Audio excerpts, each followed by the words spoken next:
하신 후에 마지막 21절은 다 같이 합독하도록 하겠습니다. 14절입니다. 너희를 박해하는 자를 축복하라. 축복하고 저주하지 말라.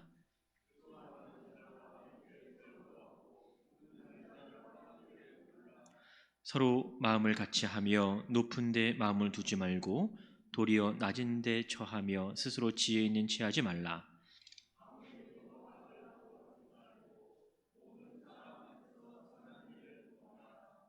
할 수 있거든 너희로서는 모든 사람과 더불어 화목하라.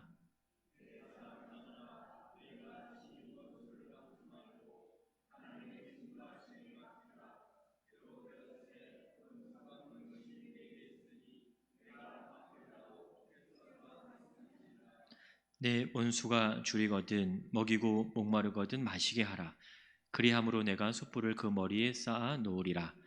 악에게 지지 말고 선으로 악을 이기라. 아멘. 우리 좌우 앞뒤에 계신 분하고 이렇게 인사하도록 하겠습니다. 예, 우리가 아닌 하나님께서 하십니다. 이렇게 하겠습니다. 네. 자, 한 번 더 인사할게요. 예, 우리는 하나님을 대신할 수 없습니다.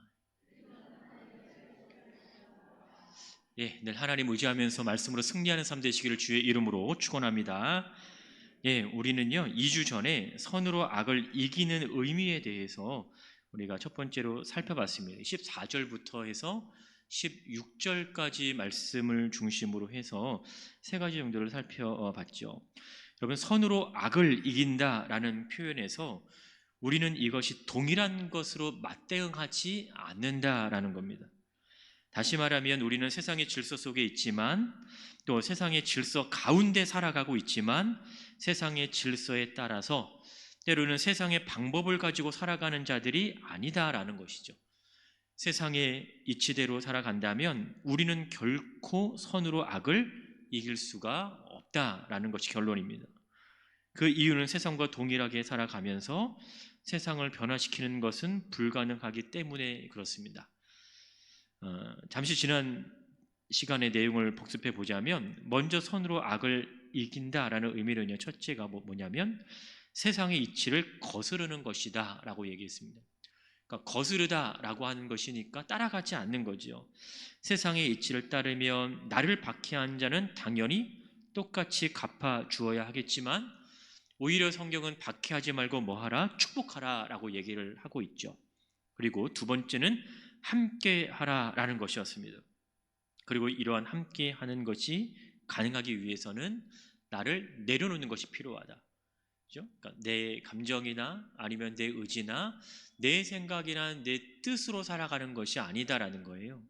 함께 슬퍼할 수 있고 함께 즐거워할 수 있기 위해서는 바로 나를 포기할, 내 자신을 포기할 때, 내 자신을 내려놓을 때 그것이 가능하다라고 말씀을 드렸습니다. 또 마지막 세 번째는요, 척하지 말라라는 거였어요. 스스로 지혜 있는 척하면서 살아가지만 결국은 이 하나님의 위대하심도 모르고 또 하나님께서 우리의 주인 되심도 모르고 살아간다라고 하면 그것은 참된 지혜 있는 자의 모습이 아니다라는 거죠. 지혜 있다고 말하지만 지혜 없는 자의 모습으로 살아간다는 것 자체가 바로 모순된 삶이다라는 겁니다. 그래서 참된 지혜를 가진 그리스도인으로 사는 것이 중요하다. 바로 이것이 선으로 악을 이기는 것이라고 말씀을 드렸습니다. 오늘은 계속해서 선으로 악을 이기는 의미에 대해서 조금 더 살펴보겠는데요. 먼저 우리는 이것을 생각하기에 앞서서 우리는 선으로 악을 이겨야만 하는 이유가 있습니다. 많은 이유보다도 이 한 가지 이유예요. 하나님께서 선하시기 때문에 그렇습니다. 시편 100편 5절을 보시면 이렇게 성경은 기록하고 있어요. 하나님은 선하시니. 하나님이 어떠한 분이신가를 설명을 해주고 있죠. 하나님은 선하시니 그의 인자하심이 영원하고 그의 성실하심이 대대에 이르리로다. 선하신 그 하나님께서 우리를 의롭다 하셨어요. 우리는 그 의롭다 하신 그 하나님을 따라가고 있는 거죠. 하나님께서 선하시기 때문에 우리 역시도 선한 삶을 살아가는 것이 당연한 것이고 이 선한 삶을 살아가는 것이 바로 악에게 지지 않는 삶이라는 것을 우리는 생각해 볼 수가 있습니다. 그러면 오늘 17절부터는 과연 어떠한 말을 또 하고 있는가? 17절 보시면 이렇게 얘기를 합니다. 아무에게도 악을 악으로 갚지 말고 모든 사람 앞에서 선한 일을 도모하라. 결국은 이 선으로 악을 이기는 의미의 그 다음 네 번째가 되겠는데, 바로 이것은 뭐냐면 악을 악으로 갚지 말고 오히려 모든 사람 앞에서 선한 일을 도모하라 라고 성경은 말을 하고 있습니다. 악을 악으로 갚는다. 갚는다라는 것은요, 되돌려주는 걸 말하는 거예요. 되갚아주는 것을 얘기하는 거죠. 내가 받은 그대로 상대방에게 돌려주는 겁니다. 악을 악으로 갚지 말라라는 것은 자신에게 악을 행한 사람에게 똑같이 악으로 되갚지 말라라는 말이죠. 나는 불이익을 받았는데 되갚지 않으면 내가 너무 억울하지 않겠습니까? 라고 말할 수는 있어요. 그럼에도 불구하고 모든 것을 살피시고 최종적인 심판을 하시는 분은 내가 아니다라는 거죠. 하나님이시다. 심판하시는 분은 하나님이시기 때문에 내 방법대로 그것을 해프려고 해서는 안 된다라는 것입니다. 심판의 주체는 하나님이십니다. 우리가 아닌 거예요. 즉 인간의 행위에 관해서 상벌은 하나님, 심판자이신 하나님께서 행하실 일이다라는 거죠. 여러분, 악을 악으로 갚는 것은요, 결국 복수를 말하죠. 그리스도인의 바른 자세가 아니라는 것을 말합니다. 그럼 성경은 뭐를 얘기합니까? 17절 하반절 보니까 오히려 악을 악으로 갚지 말고 선한 일을 도모하라 라고 얘기합니다. 그러니까 선한 일을 도모하라 라고 얘기했으니까 결국은 악을 악으로 갚는 것이 아니라 악을 선으로 갚는 거예요. 악으로 갚을 것을 대신하여서 선한 일을 도모해야 하는 것을 본문 말합니다. 그러면서 모든 사람 앞에서라고 얘기해요. 여기서 모든 사람 앞에서라고 번역된 이 부분을 다시 말한다면 모든 사람들의 판단으로 이렇게 번역을 할 수도 있어요. 그러니까 모든 사람들이 판단을 했을 때 선한 것들을 도모하라라는 것이죠. 누구든지 그것을 봤을 때 선하다고 생각하는 그 일을 하라라고 하는 거예요. 바울은 성도들이 주 앞에서만이 아니라 바로 사람 앞에서도 이 선한 일을 행해야 한다라고 얘기합니다. 고린도후서 8장 21절에 보면 이렇게 얘기합니다. 이는 우리가 주 앞에서뿐 아니라 누구 앞에서도 사람 앞에서도 선한 일에 조심하려 함이라 라는 거예요. 그러니까 적어도 믿는 자들은, 그리스도인으로 살아가는 사람들은요, 하나님도 의식하지만 사람도 의식하는 거예요. 사람만 의식하고 하나님을 의식하지 않는 삶이 아닌 거죠. 하나님 앞에서도 우리가 선한 일을 하는 것이고 사람 앞에서도 우리가 선한 일을 한다라는 것입니다. 여러분, 선한 일을 도모한다라는 것은 선한 일을 행하는 데 있어서 적극적인 행동이 요구되는 거예요. 여러분, 한글 성경에서 도모하다라는 말이 몰두한다라는 말입니다. 집중한다라는 거예요. 그러니까 선한 일에 도모한다라는 것은 그 선한 일을 하는 데 있어서 내가 집중한다라는 것이죠. 모든 사람 앞에서 선한 일을 도모하라고 하는 이 명령은 모든 사람이 판단하기에 하나님의 뜻에 합당하고 맞는 선하고 올바른 일에 결국 우리는 주의를 기울여야 할 것을 이야기를 하고 있습니다. 여러분, 빌립보서 4장 5절에도 보면 너희 관용을 모든 사람에게 알게 하라 라고 얘기를 합니다. 종말의 시기를 살아가는 그리스도인들의 자세가 바로 이런 것인 거죠. 수요 예배 때 잠시 여러 번 말씀을 드렸는데, 여러분, 우리는요 지금 종말의 시기를 살아가고 있어요. 다시 오실 예수 그리스도를 기다리는 삶을 살아가고 있죠. 이 종말이라고 하는 것은요 막연한 미래를 얘기하지 않습니다. 우리는 지금 여전히 종말의 시기를 살아가고 있는 거예요. 그러면 종말의 시기를 살아가고 있는 이 그리스도인들의 삶의 모습이 어떠한가라는 거예요. 하나님의 말씀에 순종하는 삶인 거예요. 그리스도인으로서 합당하고 바른 삶을 살아가는 것이죠. 그런데 그러한 삶의 유형과 하나로 오늘 뭘 얘기하는 거예요? 선을 이야기를 하는 거죠. 그러면서 이 선을 이야기를 하면서 선으로 악을 이기는 거예요. 세상의 방식으로, 세상의 이치로, 그다음에 세상이 하는 그대로 따라가면서 악을 악으로 갚는 것이 아니라, 비록 누군가에게 나에게 악을 행했지만 우리는 그 악을 선으로 바꾸는 하나님께서 우리에게 바로 그 선으로 이길 수 있는 힘을 주신다라고 하는 것이죠. 그 다음에 제시되는 것이 바로 18절입니다. 할 수 있거든 너희로서 모든 사람과 더불어 화목하라. 화목입니다. 오늘 우리가 보고 있는 성경은 화목하라라고 되어 있습니다. 근데 이전 성경을 보시면 평화하라라고 번역해 놓았어요. 평화하는 것, 싸움과 전쟁이 없는 참된 평안함이 있는 그런 의미가 되는 거죠. 이것은 앞서 언급된 15절의 말씀을 대하는 태도와도 연결이 됩니다. 우리는 앞서 15절 보세요. 즐거워하는 자들과 함께 즐거워하고 우는 자들과 함께 울라. 이것이 가능하기 위해서는 무엇이 필요하다? 내 것을 내려놓는 것이 필요하다라는 거였어요. 나를 포기하는 것이 필요하다라고 말했습니다. 오늘 18절 보세요. 할 수 있거든 너희로서 모든 사람과 더불어 화목하라, 평화하라. 이것을 의미하면서, 이것을 말하면서 15절과 연결을 시켰는데요, 바로 이것은 무엇을 의미하는가? 바로 화목, 평화하는 것 역시 앞서서 15절에서 언급되고 있는 이 자세가 동일하게 요구가 된다라고 하는 것이죠. 할 수 있거든 이라고 하는 이 표현은요, 그 안에 어떤 의미가 있냐면 화평을 이루는 일이 가능하지 않을 수도 있는 거죠.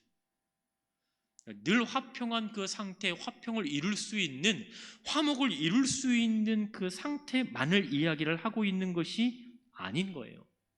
때로는 화평할 수 없는 상황도 있는 거죠. 때로는 화목할 수 없는 일들도 생겨나는 거예요.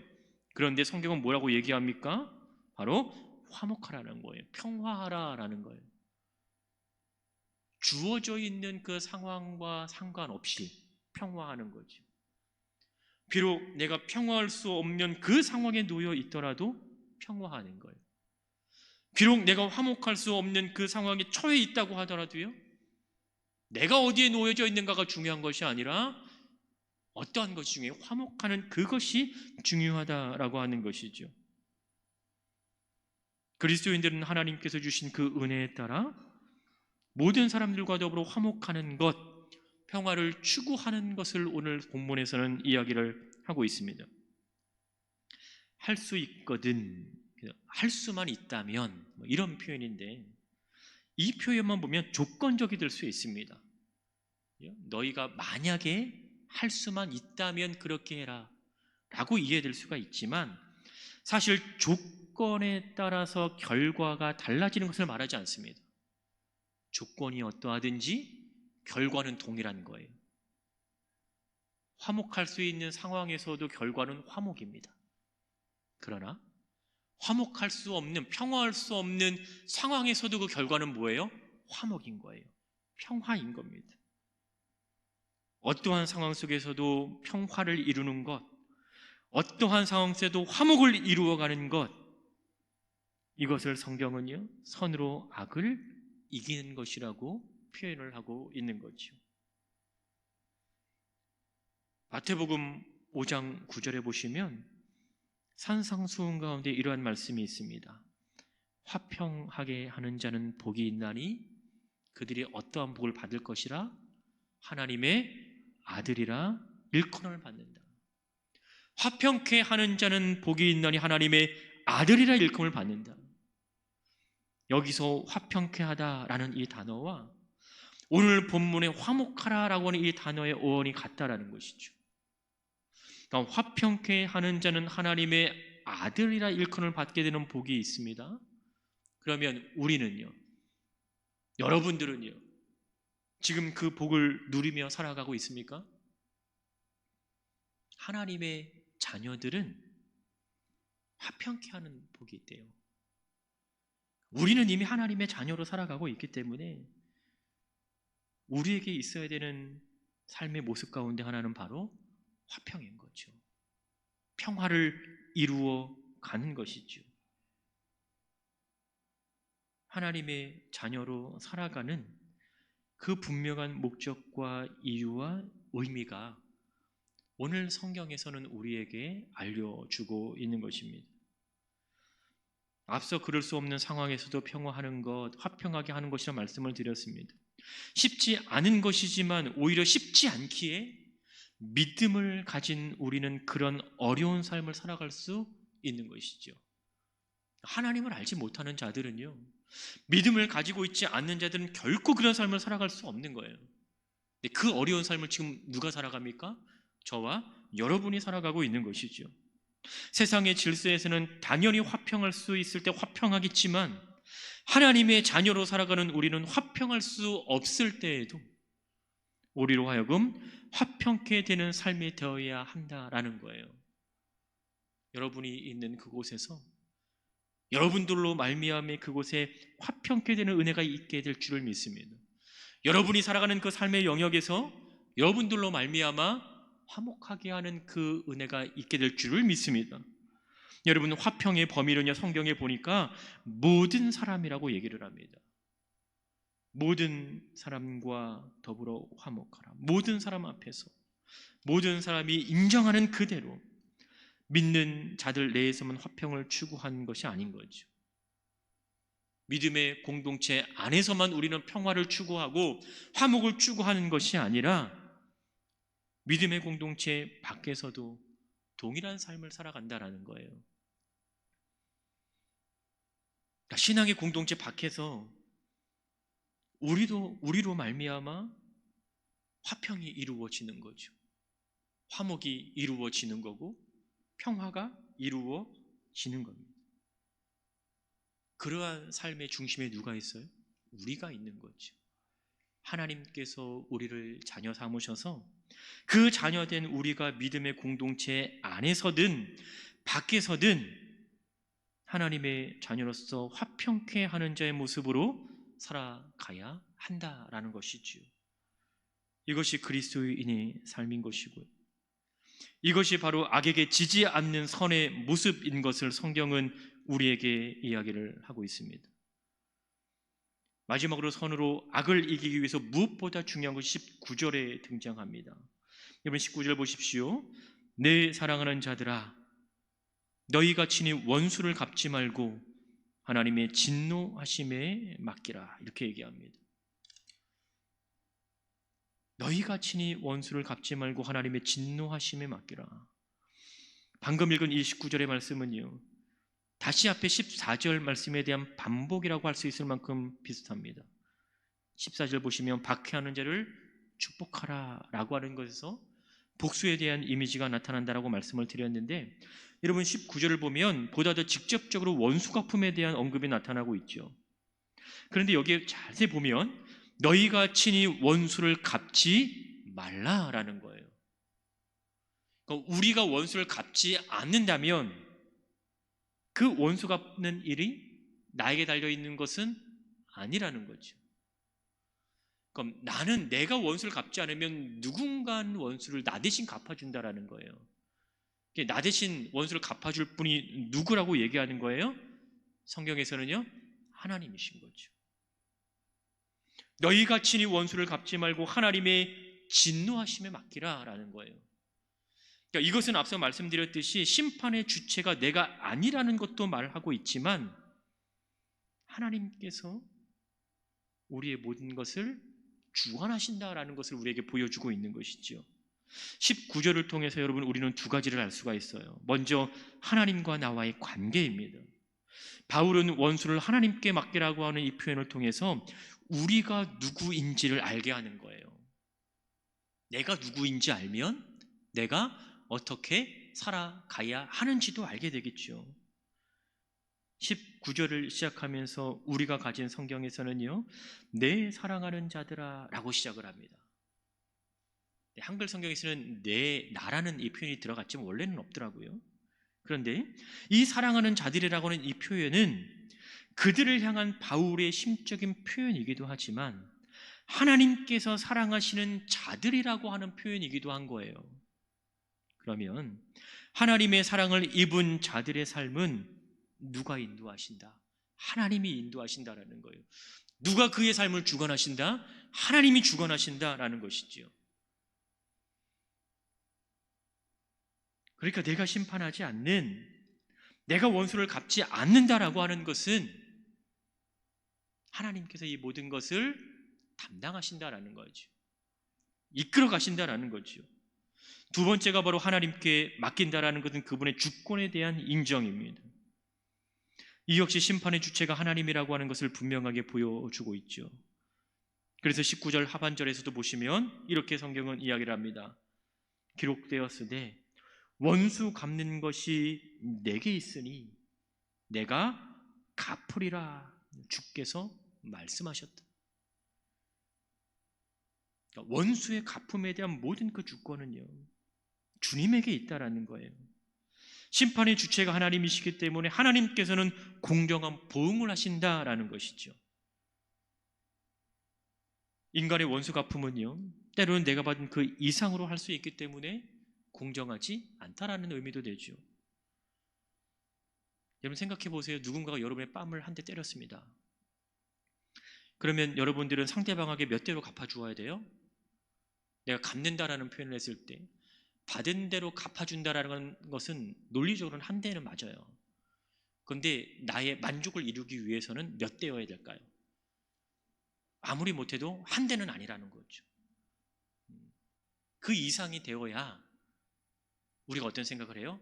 내가 이겼다라고 생각을 하죠. 이것이 인간의 마음이고 이것이 인간의 모습이라는 겁니다. 하나님의 진노하심에 맡기라는 것은요, 오직 인간이 할 수 있는 것은, 오직 인간이 해야만 하는 일은 그분에게 맡기는 것 외에는 아무것도 없다라는 것을 보여주는 거예요. 오늘 오전에도 우리가 이 말씀을, 비슷한 말씀을 다뤘잖아요. 내가 하나님을 대신할 수 없다. 내가 하나님을 대신할 수 없다라는 것은요, 하나님의 주권을 인정하는 것이다. 하나님의 권위 앞에 나의 모든 것을 내려놓는 것이다. 그럼 오늘 본문에서도 이 심판의 주체가 하나님이시라고 하는 것은, 하나님의 진노하심에 맡기라라고 하는 것은, 내가 할 수 있는 유일한 것은 그분을 인정하는 것 외에는 아무것도 없다라는 거예요. 하나님을 인정하고 하나님께 나아가는 것, 하나님께 전적으로 믿고 맡기는 것 외에는 우리가 할 수 있는 것이 없다라는 것을 보여주고 있는 것이죠. 하나님께서 하실 일을 내가 하지 않는 것, 바로 이것은 내가 하나님과의 관계를 분명히 인식하고 이해할 때 가능한 일입니다. 내가 그분의 주권을 침해하지 않는 것, 내가 그분의 권위에 앞서지 않는 것, 바로 이것이 하나님의 자녀로 살아가는 저와 여러분에게 필요한 자세인 줄을 압니다. 여러분, 오히려 그리스도인된 우리가 해야 할 것이 어떤 것인가를 성경은 이야기를 해주고 있어요. 20절 보시면 내 원수가 줄이거든 먹이고 목마르거든 마시게 하라라는 거예요. 원수 갚을 생각하지 말고, 내가 받은 만큼 돌려줄 생각하지 말고, 너희가 해야 할 것은 원수라고 하더라도 그가 줄이고 있으면 먹여라, 데려가서 먹여라. 그가 목말라 하면 데려가서 그의 목을 적시게 하라 라고 하는 것이 성경이 우리에게 말씀하시는 거예요. 이것이 가능하게 하기 위해서 필요한 것이 바로 참된 사랑이라고 하는 것이죠. 하나님께서 우리 이미에게 사랑이 어떤 것인가 하는 걸 보여주셨잖아요. 예수님께서 이미 우리에게 사랑이라는 것은 이런 것이야 라고 우리에게 이미 보여주셨어요. 그러면 그 하나님의 사랑을 받은 우리 역시도 그 사랑을 본받아 살아가는 거지요. 원수에게 복수를 하려고 하는 것이 아니라 그 원수에게 오히려 하나님의 사랑을 가지고 그에게 더욱더 가까이 나아갈 것을 성경은 이야기를 하고 있습니다. 로마서 12장 9절에 이렇게 얘기합니다. 사랑에는 거짓이 없다. 사랑에는 거짓이 없다. 하나님께서 우리에게 보여주신 사랑에도 거짓이 없고요. 예수님께서 우리에게 보여주셨던 그 사랑의 모습에도 거짓이 없습니다. 우리가 실천해야 되는 그 사랑에는요, 동일하게 거짓이 없어야 하는 것이죠. 사랑에는 거짓이 없나니 악을 미워하고 선에 속하라라고 로마서에서 바울은 이야기를 합니다. 결국 이 사랑이라고 하는 것은요, 악에게 연결되는 표현이 아니라 선에게 연결되어지는 표현인 거죠. 선에 속한 삶은 곧 하나님의 사랑이 나타나는 삶인 거예요. 드러나는 삶입니다.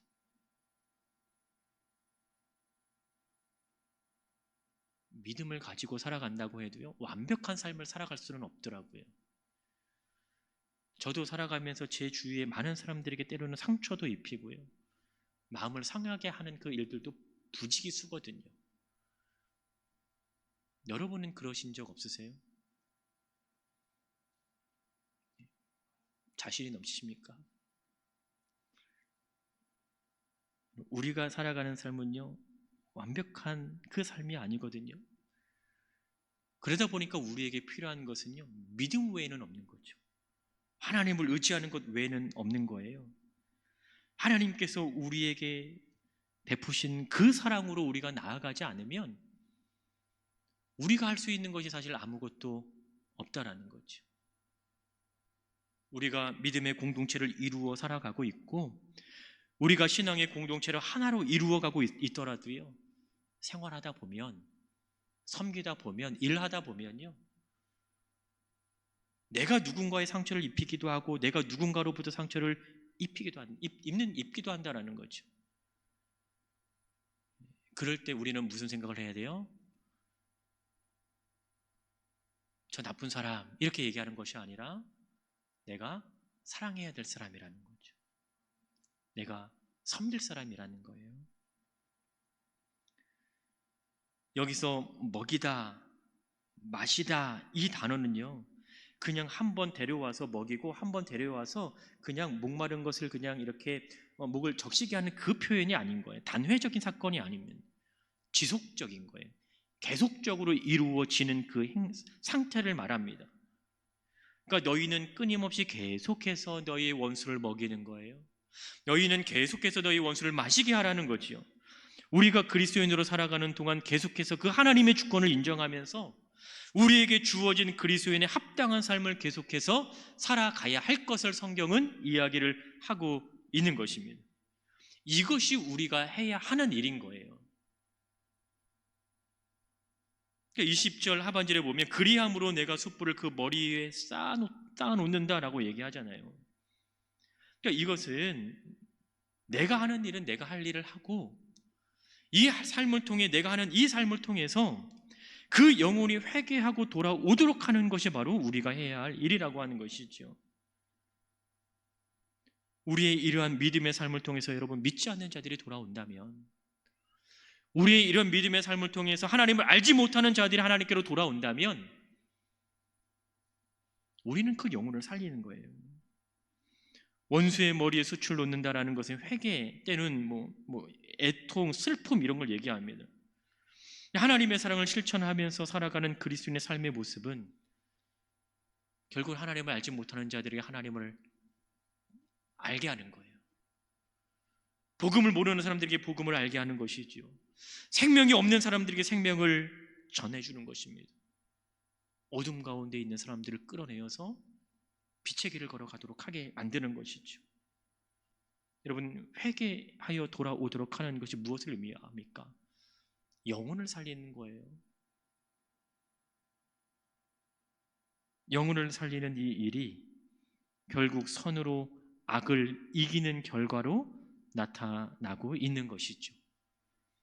이렇게 하는 것이 선으로 악을 이기는 것이라고 본문은 얘기를 합니다.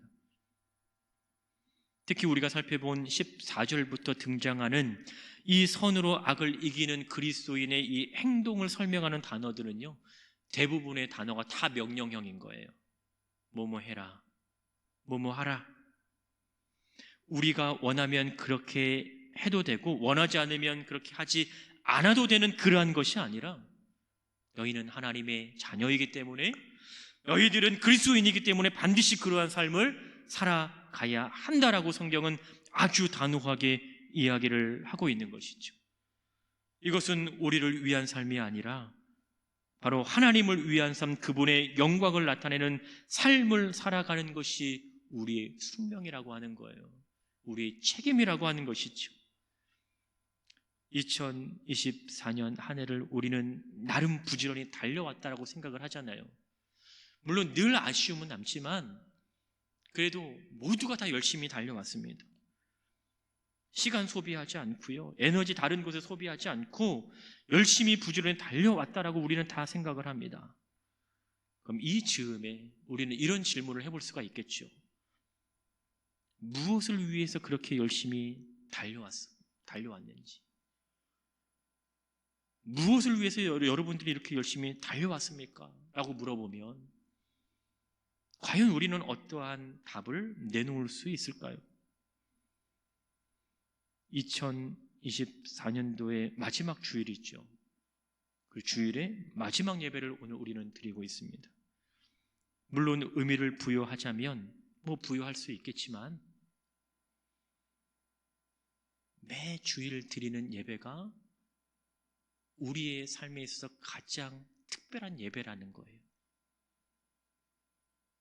헌신 예배 때만 특별한 것이 아니고요, 매주일 주 앞에 나와 드리는 이 예배가 나에게는 늘 특별한 예배입니다. 내가 하나님 앞에 꿇어 엎드리는 그 순간순간이 나에게 가장 특별한 시간들이라는 것이죠.